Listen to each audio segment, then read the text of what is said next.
জেলার ওই রামনগর গ্রামে ছিল সদাচারী রাজা ভারামল্ল নামে। জয় শিবরাম শিবরাম।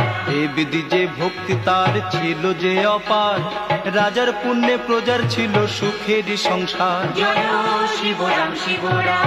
ভারামল্ল রাজার ছিল বিশাল গোশালা, ছিল দুগ্ধবতী ধেনু নামেতে কপিলা। জয় শিবরাম শিবরাম। মুকুন্দ ঘোষ ছিল সেই গোশালা রক্ষক, সে যে অতি পুণ্যবান ভক্ত উপাসক। জয় শিবরাম শিবরাম।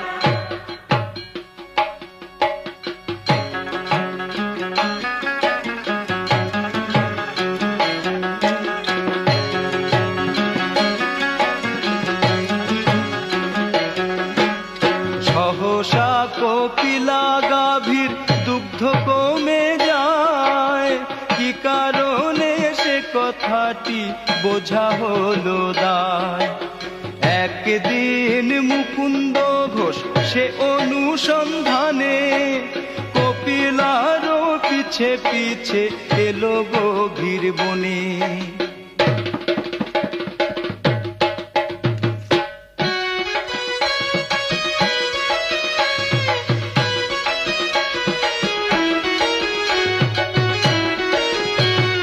এসে দেখে পড়ে আছে একটি পাথর, কপিলা গাই দুগ্ধ ঢালে তাহারই উপর। জয় শিবরাম শিবরাম। কিষানেরা সে পাথরে কুটে নেয় ধান, গভীর যে হলো তাই এক হাত প্রমাণ। জয় শিবরাম শিবরাম। ভারামল্ল একদিন স্বপ্নের ভিতরে দেখে স্বয়ং মহাদেব দাঁড়ানো শিয়রে। জয় শিবরাম শিবরাম। বলে রাজা ভারামল্ল আমি তারকেশ্বর, বন মাঝে পড়ে আছি ব্যথায় কাতর। জয় শিবরাম শিবরাম।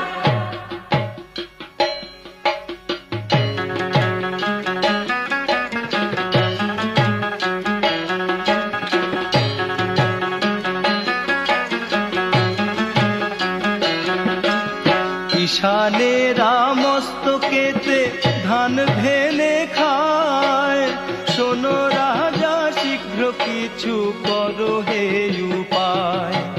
স্বপ্নাদেশ পেয়ে রাজা পুলকিত মন, রাতারাতি শুরু তাই করে সে খনন।